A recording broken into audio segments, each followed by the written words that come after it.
Dios es viva y eficaz y más cortante que toda espada de dos filos. Penetra hasta partir el alma y el espíritu, las coyunturas y los tuétanos, y discierne los pensamientos y las intenciones del corazón. Y discierne los pensamientos y las intenciones del corazón. Porque la palabra de Dios es viva y eficaz y más cortante que toda espada de dos filos. Penetra hasta partir el alma y el espíritu, las coyunturas y los tuétanos, y discierne los pensamientos y las intenciones del corazón. Y discierne los pensamientos y las intenciones del corazón.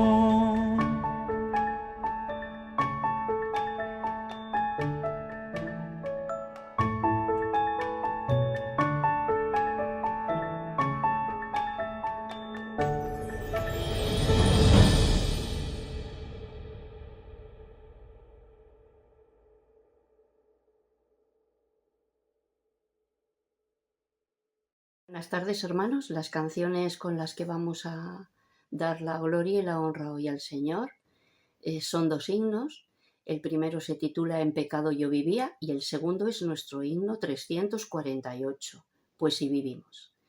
Y podemos cantar agradecidos porque vivíamos ignorando que el Señor Jesús había muerto por nosotros en nuestro lugar, porque vivíamos en pecado y estábamos separados de la gloria de Dios.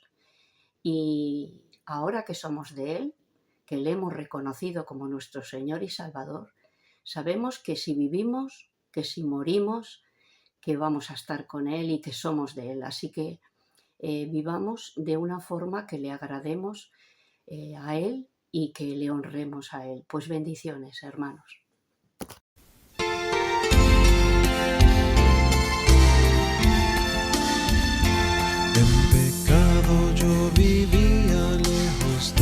Salvador, mas un día entendí mi condición. Yo clamé a Jesucristo, acepté su santo amor. Él me oyó y ya me dio su salvación. Oh, gloria sea a Cristo con su plena salvación. Alabemos al Señor con gran fervor. Vengo al cielo por mi blanco gozo de gran bendición. Pronto en gloria he de ver al Salvador. Aunque el mundo me ofrezca gran riqueza y placer, ya no quiero más de su gran vanidad. Mi Jesús se fue al cielo, mis moradas a hacer. A los suyos les dará por heredad. Oh, gloria sea a Cristo con su plena salvación. Alabemos al Señor con gran fervor. Vengo al cielo por mi blanco gozo de gran bendición. Pronto en gloria he de ver al Salvador. Todo el oro y la plata de este mundo no podrán separarme del amor de mi Jesús, pues en Él estoy contento y no tengo más afán. Ya mi noche se cambió en plena luz. Oh, gloria sea a Cristo con su plena salvación. Alabemos al Señor con gran fervor. Vengo al cielo por mi blanco gozo de gran bendición. Pronto en gloria he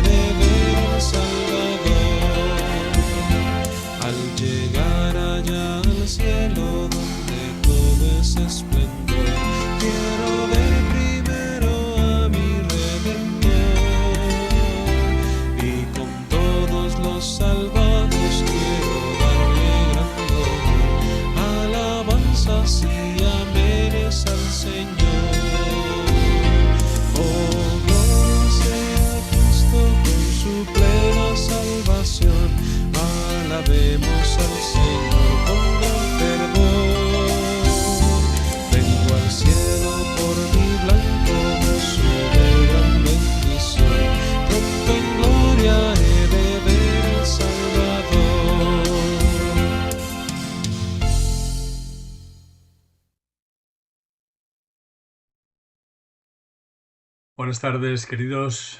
De nuevo estamos en este tiempo de alabanza al Señor, de adoración a Él, de oración. Y antes de apartar este tiempo para interceder unos por otros y darle gracias, pues abramos la palabra como un jueves más. Y hoy seguimos con la carta a los Romanos.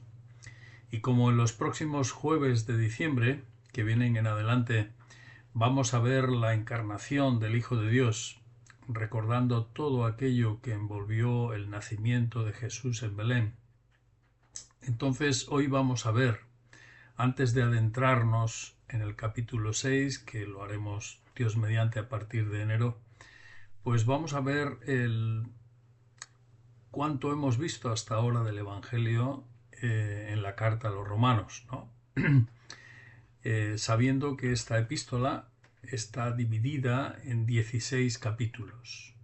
Y en los primeros 11 capítulos el apóstol Pablo expone los contenidos del Evangelio. Y desde el capítulo 12 hasta el 16 nos habla de cómo hemos de vivir según el Evangelio. En nuestras relaciones fraternales y sociales, unas relaciones que han de ser sinceras con otros creyentes, con otras personas entre las que nos envolvemos, en las actitudes que hemos de tener en cuenta en nuestro entorno social y también en nuestra actitud ante las autoridades, aquellos que nos gobiernan en los diversos ámbitos de la sociedad, sin que olvidemos nuestra nueva identidad como hijos de Dios, en medio de una sociedad que vive bajo unas directrices intelectuales y morales distintas al cristianismo, ¿no? Así que entre los capítulos 12 hasta el 16 tenemos una gran riqueza de pautas y directrices para saber cómo vivir agradando al Señor. Y Dios mediante esto lo veremos también en el estudio de esta epístola. Pero ahora, cuando hemos llegado hasta el capítulo 5, nos encontramos justamente a la mitad de los primeros 11 capítulos, digamos, doctrinales. Los 11 capítulos donde el apóstol Pablo enseña minuciosamente el Evangelio. Y se desarrolla esta gran verdad de que el Evangelio nos muestra la justicia de Dios que los hombres, todos los hombres necesitamos, y que Él mismo, Dios mismo, nos traspasa cuando creemos en la persona y en la obra salvadora de Cristo Jesús. Por eso en el capítulo 1, verso 17, el apóstol decía que en el Evangelio la justicia de Dios es revelada por medio de la fe. Y para la fe, como está escrito, el justo por la fe vivirá. Así, en los primeros 3 capítulos de la carta hemos visto cómo los hombres, no importa la cultura que tengamos o la moralidad que vengamos acumulando, todos los hombres necesitamos ser transformados. Porque con la naturaleza humana que tenemos todos, fracasamos y no conseguimos levantar cabeza. Y esto se repite generación tras generación, a pesar de que la misma ley de Dios nos indica el camino de santidad. Pero es imposible, no podemos, somos incapaces, estamos inutilizados, somos débiles. Y esto nos enseña el apóstol en estos primeros capítulos. En capítulo 3, versos 10 y 11, el apóstol escribía: no hay justo ni aun uno, no hay quien entienda, no hay quien busque a Dios, usando textos del Antiguo Testamento donde se declaraban estas verdades. Entonces, ante este fracaso humano, el apóstol señala que la justicia y la santidad que todos y cada uno necesitamos para agradar a Dios, la ha traído el Señor Jesucristo, el único hombre justo y santo que ha satisfecho por completo a Dios. Esto lo vemos claramente en capítulo 3, versos 22 al 27, donde leemos así: la justicia de Dios por medio de la fe de Jesucristo, para todos y sobre todos los que creen en Él, porque no hay diferencia, por cuanto todos pecaron y están destituidos de la gloria de Dios. Pero son justificados gratuitamente por su gracia, mediante la redención que es en Cristo Jesús. A Él Dios lo puso como instrumento de perdón, por medio de la fe en su sangre, para manifestar su justicia, a causa de haber pasado por alto en su paciencia los pecados pasados. Lo hizo así para manifestar en este tiempo su justicia, a fin de que Él sea el justo y el que justifica al que es de la fe de Jesús. ¿Dónde, pues, está la jactancia? Queda excluida. ¿Por cuál ley? ¿Por la de las obras? No, sino por la ley de la fe. Declaración excelente que vemos en el capítulo 3, versos 22 al 27. Entonces, en el capítulo 4, el apóstol lo aclara aún mejor, poniéndonos como ejemplo la vida de Abraham y cómo fue la fe de este hombre la que agradó a Dios, incluso antes de poder hacer la ley de la incircuncisión, incluso antes de que hubiese ley mosaica, aquella que el Señor dio por medio de Moisés en el Sinaí, sino que Abraham confió en la palabra que Dios fue dándole progresivamente a lo largo de su vida. Y a pesar de tener que esperar bastantes años para tener un hijo que Dios le había prometido, un hijo que iba a ser heredero de las promesas dadas a Dios, y que iba a arrastrar esa bendición a través de generaciones. Y Abraham tuvo la ocasión de demostrar su fe de una forma inigualable cuando Dios lo probó intensamente, pidiéndole que entregase en sacrificio a Isaac, que era ese único hijo prometido que heredaba además las promesas divinas. Y con mucho temor y dependencia de Dios, y a pesar de la gravedad de esa petición que Dios le estaba haciendo a Abraham, él confió en Dios, le obedeció, y por eso fue constituido padre de muchas naciones. Una vez que Abraham lleva a su hijo a sacrificarle en obediencia a Dios, Dios como que abre su corazón con Abraham y le declara todo aquello que esperaba y que le prometía, ¿no? Así leemos en capítulo 4 de Romanos, versos 20 a 22, tampoco dudó Abraham con desconfianza de la promesa de Dios, sino que se fortaleció en la fe y dio gloria a Dios, plenamente convencido de que Dios era también poderoso para hacer todo lo que había prometido. Por eso también su fe, le fue tenida en cuenta como justicia. Y es esa verdadera fe que siempre se traduce en obediencia, la fe verdadera siempre se traduce en obediencia, es la que nos alcanza también a nosotros, siempre que, al igual que Abraham, creamos a nuestro Dios, que nos trajo a su Hijo, el cual se entregó por nuestras injusticias y fue resucitado para que su propia victoria y su propia justicia llegasen a ser también las nuestras.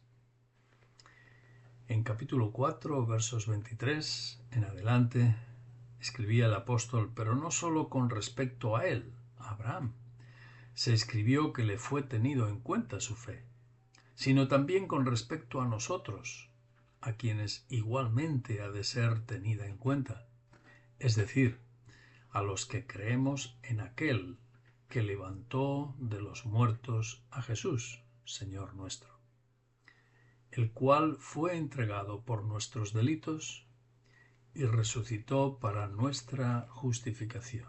Romanos capítulo 4.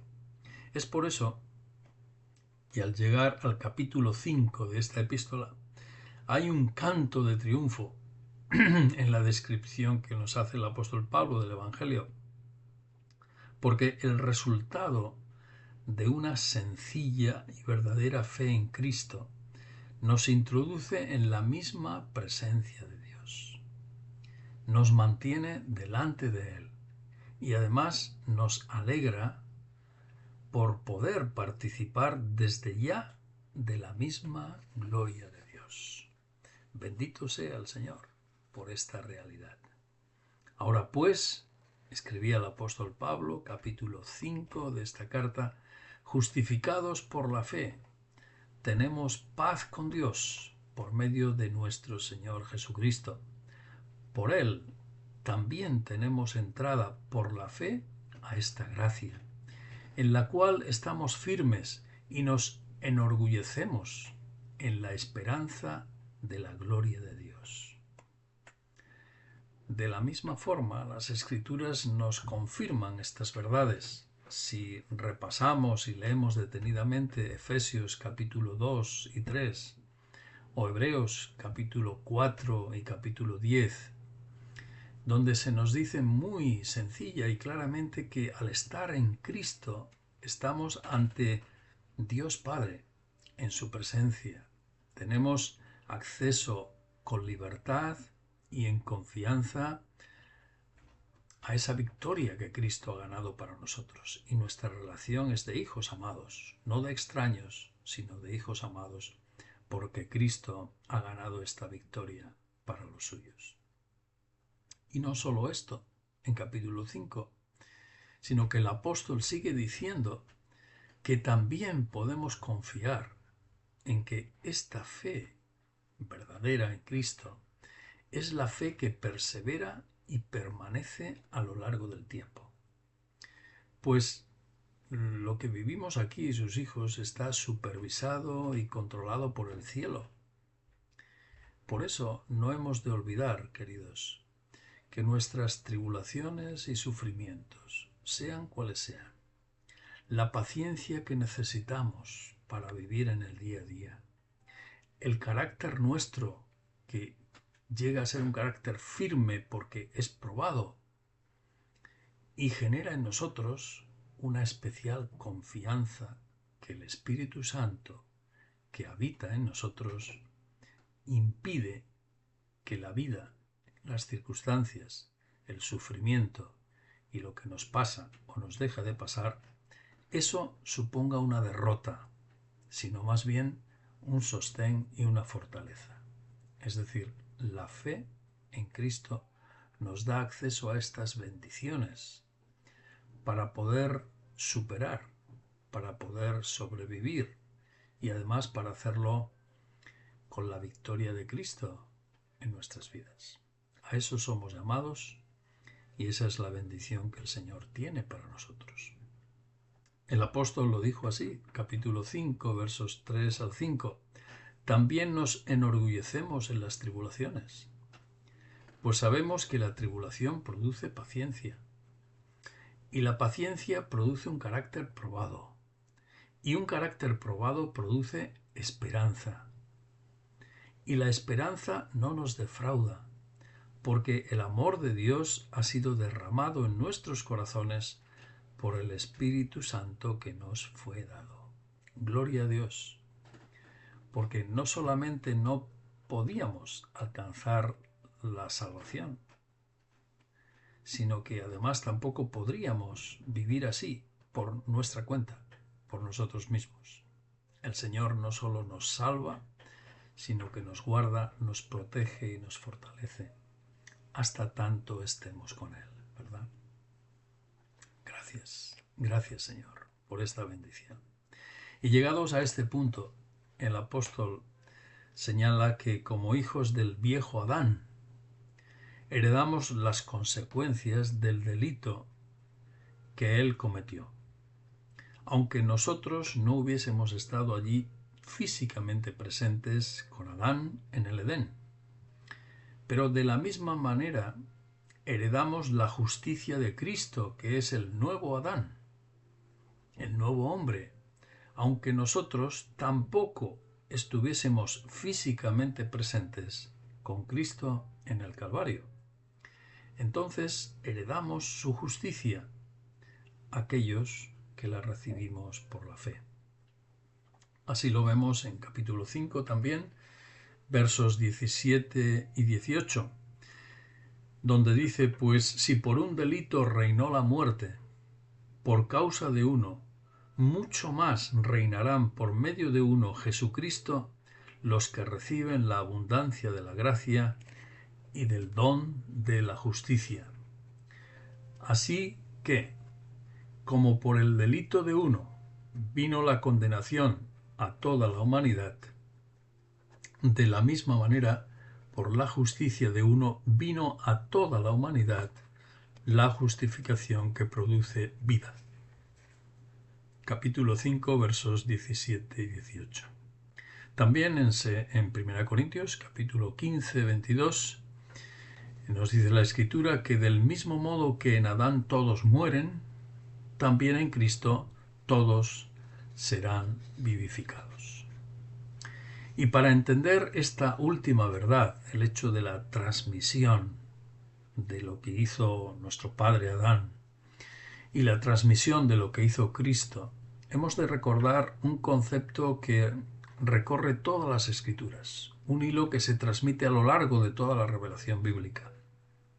Y es el siguiente: que el Señor nos ha creado como personas individuales, con una responsabilidad propia ante Él, eso es verdad, pero también nos ha creado con responsabilidad sobre las consecuencias de nuestros actos en los demás hombres que nos rodean y que nos siguen, en especial, o de los que formamos parte. ¿Por qué? Porque somos parte de una misma raza, de una misma familia humana, con conexiones permanentes, tanto físicas como espirituales. En el campo biológico y físico sabemos que podemos heredar ciertas cosas, ciertas características, buenas o no tan buenas, ¿no? Como enfermedades y demás, ¿no?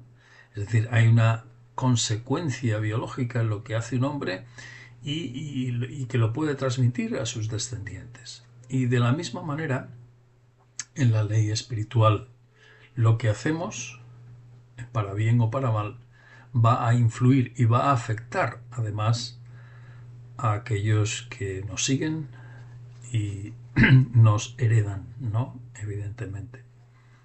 Por eso es que observamos ese hilo conductor que el Creador ha establecido entre los hombres, tanto en las familias, en las siguientes generaciones a la nuestra, y también en la naturaleza.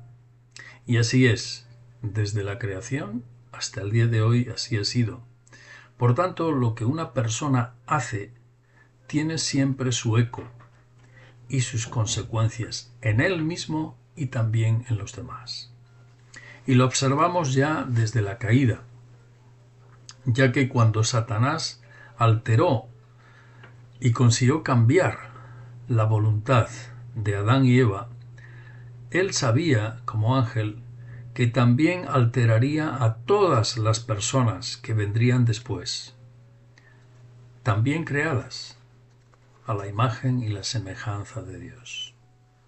Y en Génesis 3, una vez que Adán y Eva ante Dios reconocen su desobediencia en el Edén, enseguida Dios les manifiesta un traspaso de responsabilidad por lo que habían hecho. Es decir, una herencia que les alcanzó a ellos, en primer lugar, y que nos alcanzaría a todos. Y Dios es claro, Dios lo manifiesta así.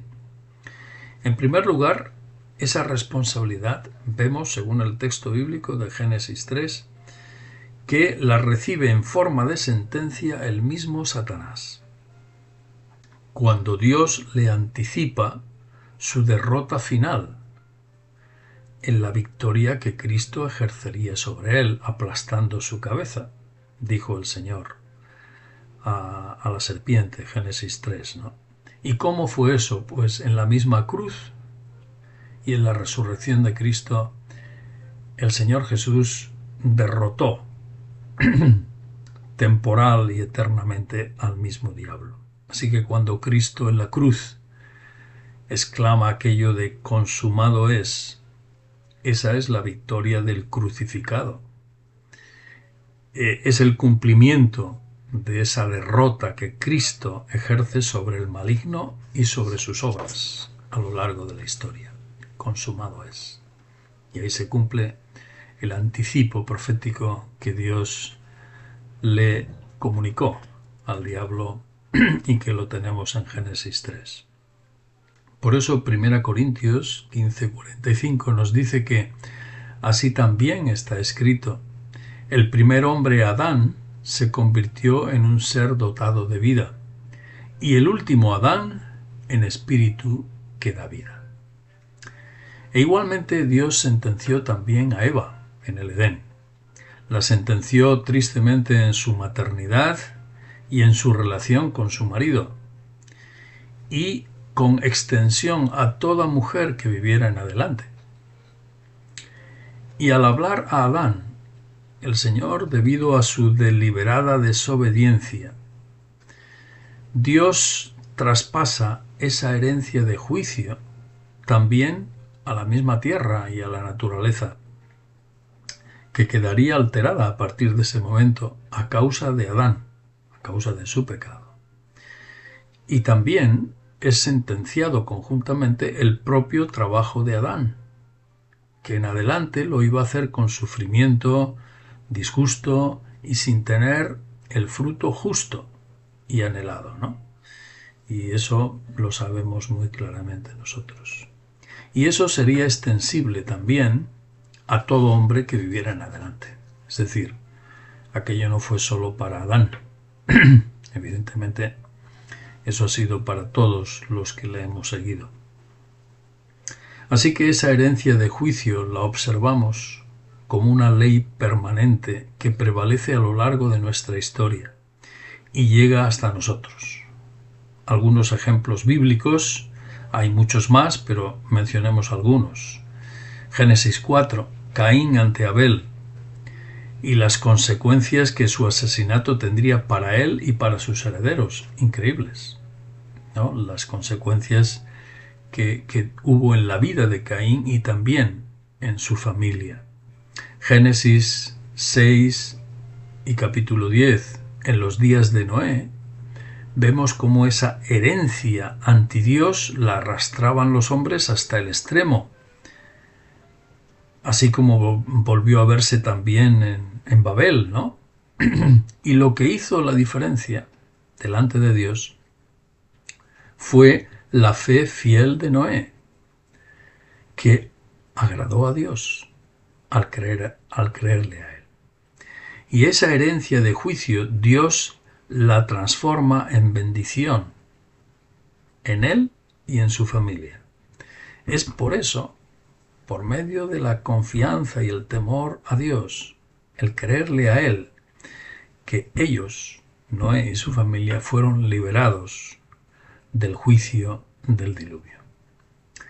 Y en adelante vemos que lo que marcó la diferencia también en Abraham, en Isaac, en Jacob, en José, fue la verdadera fe y obediencia a las promesas de Dios dadas a ellos.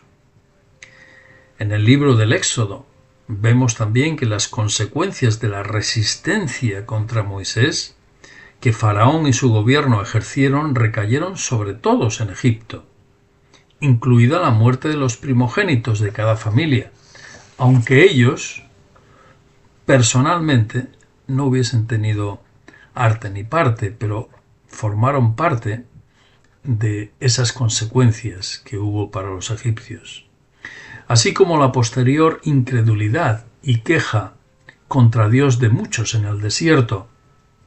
Eso sentenció a todo el pueblo de Israel a estar 40 años en el desierto, 40 años, incluidos los hombres y mujeres que no se quejaron y que creyeron como Josué y Caleb, aunque el Señor había prometido bendición y triunfo en la nueva tierra. Pero el pecado de algunos o de muchos acaparó a todos y la consecuencia fue para todos. En Levítico, en el libro de Levítico, vemos que Dios proveyó una ley preciosa, excelente, para bendecir y santificar a todos los israelitas. Pero era solo el que se acercaba con fe y agradaba a Dios en sus ofrendas, en su devoción verdadera. Esos eran los que agradaban a Dios. En Números capítulo 16 vemos cómo el levita Coré dirige un levantamiento, un golpe de estado en toda regla contra Moisés y contra Aarón. Y en este juicio divino, él, Coré, y toda su familia son juzgados y mueren con él. Esto nos habla de la responsabilidad que los cabezas de familia tienen sobre todo su hogar y sobre toda su familia delante de Dios. Asimismo, en Josué capítulo 7, Acán esconde y retiene lo que no es suyo. E Israel es derrotado, Israel es detenido. Hay una derrota y no entienden por qué. Solo se descubre a través de la oración. Y la responsabilidad personal pasa a ser de todo un pueblo. Y no hay avance hasta que se sana la situación juzgando a Acán y a su familia. Otra situación triste. Y el pueblo entero de Israel, que en su mayoría no oía al Señor en los días de Jeremías, también fue juzgado, aunque no todos eran rebeldes. Pero fueron llevados al exilio, y ahí fueron todos. Ocurre lo mismo en la vida del Señor Jesús, cuando Él fue rechazado por Israel. Todo Israel fue juzgado y sentenciado al destierro, y han estado desterrados hasta el día de hoy, prácticamente. Lo han sufrido en sus carnes, aunque no todos fueron rebeldes, porque hubo un remanente precioso, la iglesia primitiva, ¿no?, que surgió del mismo pueblo de Israel. De la misma manera podríamos decir que el Señor juzga a la iglesia o a las iglesias cuando hay algunos que mantienen actitudes pecaminosas contra el Señor, ya sean evidentes o estén ocultas. Aunque no todos los creyentes vivan pecaminosamente. Y siempre el Señor da la opción de arrepentirse para cambiar esa sentencia o esa corrección. Es decir, lo de unos afecta al cuerpo, afecta a los otros. Por eso el Señor, cuando habla a una de las iglesias, en Asia Menor, Apocalipsis capítulo 2, verso 5, dice: arrepiéntete y vuelve a actuar como al principio, pues si no, pronto vendré a ti y quitaré tu candelabro de su lugar, si no te has arrepentido. ¿Por qué ocurren estas cosas? O debiéramos preguntarnos a estas alturas, ¿cómo las podríamos evitar? ¿Qué nos enseña el Evangelio? Pues, volviendo a decir lo que hace un momento he dicho, lo que hizo la diferencia y lo que hace la diferencia ante Dios hasta el día de hoy es el arrepentimiento y la verdadera fe y obediencia en el Señor, que libró y libra a los que han creído y a los que creerán. es decir, la sentencia, la herencia por responsabilidad en el pecado, en los errores, en lo que hacemos mal, son anuladas, son detenidas cuando venimos ante el Señor adecuadamente. Y en este caso, ante Cristo Jesús. Entonces hoy, cuando nosotros, cualquiera de nosotros, miramos confiadamente a Cristo el Salvador, somos incorporados junto a Él, a la familia de Dios.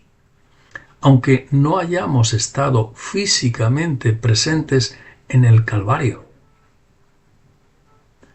como tampoco estuvimos presentes en el Edén, ni pecamos físicamente allí junto a Adán, ni tampoco estuvimos junto a Cristo muriendo con Él en la cruz o juzgándole. Pero de ambos casos y de ambas situaciones somos responsables y herederos. Y lo que cambia la situación para usted y para mí, para ti y para mí, es nuestra actitud ante Dios. Si hay arrepentimiento, si hay reconocimiento de la obra del Salvador, del Señor Jesús en nuestra vida, entonces la situación cambia. Y de estar alejado de Dios, de estar bajo una sentencia condenatoria, pasamos a recibir el favor de Dios y a formar parte de Él y su familia, por medio de la fe en Cristo Jesús.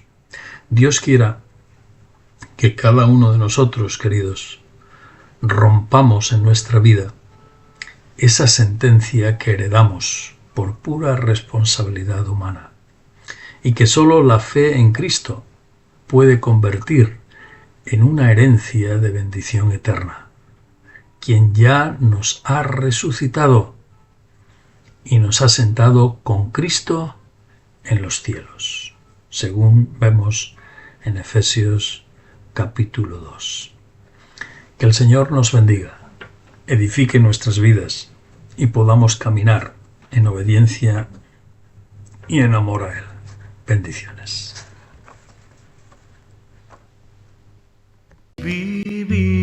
Vivimos, para Él vivimos, y si morimos,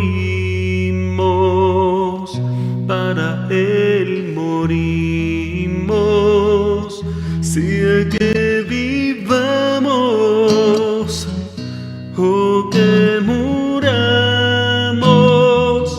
somos del Señor, somos del Señor. Sea que vivamos o que muramos, somos del Señor, somos del Señor. Pues si vivimos, para Él vivimos, y si morimos, para Él morimos. Sea que vivamos o que muramos, somos del Señor, somos del Señor. Sea que vivamos o que muramos, somos del Señor, somos del Señor.